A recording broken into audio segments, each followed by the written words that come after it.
আসসালামু আলাইকুম এভরিওয়ান, আশা করি আপনারা সবাই ভালো আছেন। আল্লাহর রহমতে আমিও অনেক ভালো আছি। তো আজ যে কারণে এই ভিডিওটি করতে এলাম, জাস্ট আমি পেঁয়াজের পুল বুনিয়েছি। তো এই পুলগুলো দেখানোর চেষ্টা করছি আপনাদের মাঝে। অবশ্যই ভিডিওটি শেষ পর্যন্ত দেখবেন।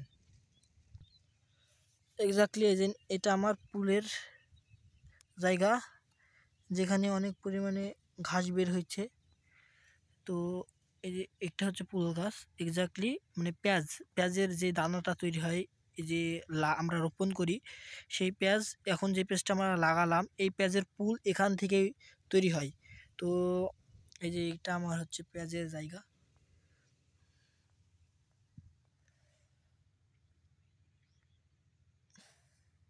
আমার জমিটা অনেক পানির লাগবে মনে হচ্ছে, পানি ফেটে গেছে। অবশ্যই আপনারা কমেন্ট করে জানাবেন পানি লাগবে কি না।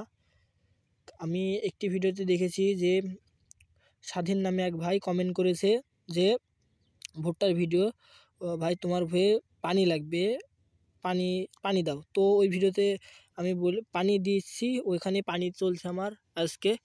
ওই যে ওখানে যা দেখানোর চেষ্টা করছে, এই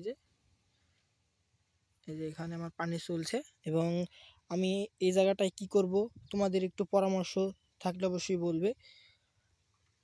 এই যে এটা আমার পেঁয়াজের দানা, জাস্ট দানা ফেলেছি এইখানে। পানি লাগবে কি না একটু জানাবেন সবাই, দয়া করে কমেন্ট করে। তো ভিডিওটি এই তরিকি, আর বেশি বাড়াচ্ছি না। সবাই ভালো থাকবেন, সুস্থ থাকবেন। দেখা হচ্ছে অন্য কোনো ভিডিওতে।